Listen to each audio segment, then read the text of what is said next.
Okay, welcome. We're here with Benedetta Arese from Oval Money, one of the most incredible digital banks coming out of Europe right now. And thank you so much for joining us here. Thank you for appreciate having it. me. I appreciate it a lot. Yeah, I'm very happy to be here. Yeah. So I guess maybe starting with, tell us about Oval. Yes, sure. So we started Oval about 3 years ago, and our idea was to create a solution that would help the digital natives to feel more access to the financial markets. And so we started with a saving solution, and we wanted people to learn how to save. A lot of our generation is not saving any money at all, and we think this is really important. And we built on that by creating investment products, and for Italy right now also payment products. And the idea is to really create a digital solution for finance that takes the best of different providers that we integrate into our app and gives this access to users that could start to save with, like, save and invest with 10 euros. So making it super accessible. Okay. And you talk a lot about this access, and obviously from your background, do you want to tell us about how did you've got a bit of a mission around this? What's sort of your idea around giving access to people?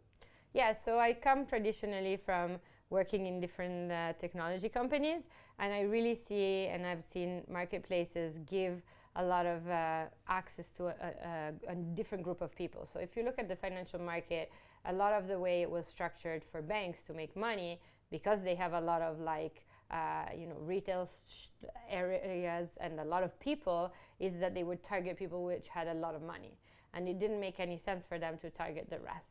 And I see it as a real opportunity to come and bring solutions to people that didn't have them before. And for me, when I started a company with my co-founders, it was like imperative that we could build something that was also socially good, so that it would really help people. And we see a lot of our users who've been with us for a couple of years now, who really share on our Facebook channels and Instagram how they've managed to save and how they're using Oval to make a better financial life for themselves. That's amazing. And digital banks aren't new in Italy either, or I guess in Europe to some extent. How did you feel about competing in those markets? Yeah, so it's actually interesting because Italy has been a market where there's a lot of banks. There's over 800 banks in Italy, actually. And digital banks started in the late 90s, probably, in web-based solutions. So there are actually this concept of web-based only with no branches kind of banks that popped out in Europe, and they were much cheaper, especially, I know, from the Italian market. And they attracted a lot of younger generation of users, but they were still based on the dynamics of the traditional bank. So they wanted to create a place where user would access all kinds of products. And I think today the way we are challenging this system is that we see an unbundling of the banking model. So you don't need to go to one bank to have your mortgage, a loan, your bank account, your credit card, but you can actually go into the market thanks to open banking and thanks to these new technologies, and kind of pick and choose where you want to pick your different financial products from. And so this is kind of the challenge. And so you talked about the unbundling of banks. What do you mean by that? So what I mean by this is that thanks to data and access to technology and a smartphone, which just sits in your pocket, you actually, as a customer, can choose not to stay with your same bank for all its services, but actually pick and choose from different banks, because it's become much easier to open a bank account or to switch. So traditionally, there's a statistics that says that divorcing is easier than changing a bank account. And if you think about it, it's actually really hard to close or change your bank account. But now with the digital technology, there's so many new solutions. A lot of startups and competitors of ours are focusing on single products in the industry.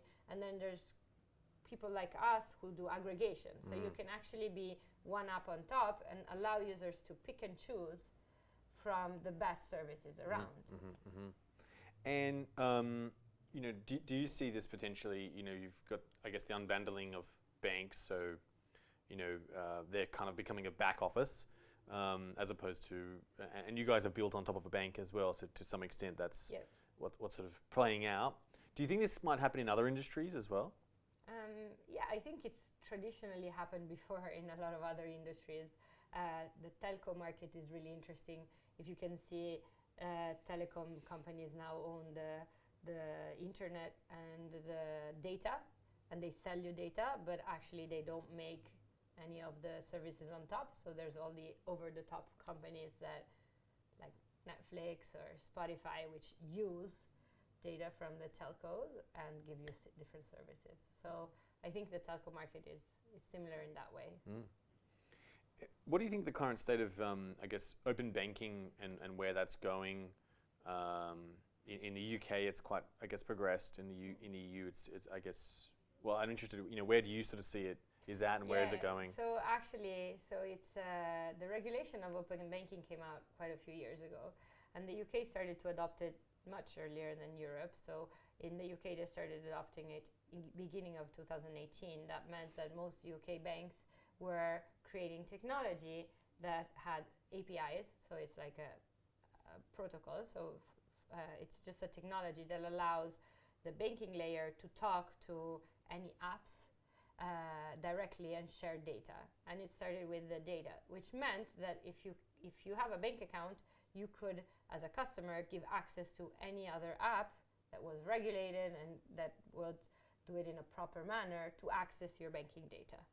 And it's crazy because banks have been sitting on all this data for hundreds of years, and they've never done much with it. And instead today, tech is all about data and how you can make data efficient.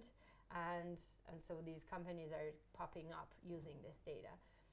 So in the UK, it's much more advanced. In Europe, they started working on it much later. The deadline was September 2019, and that's actually when banks started putting things into place. And so what we see is, first of all, a bigger segmentation of markets because there's a lot more banks.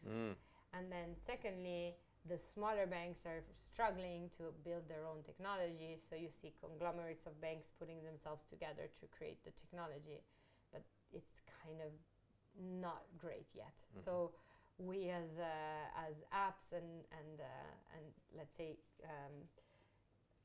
as technology providers that sit on top of this layer are like pushing the banks to do better on their technology, and it's gonna take a while. We are now in this transition period. Okay.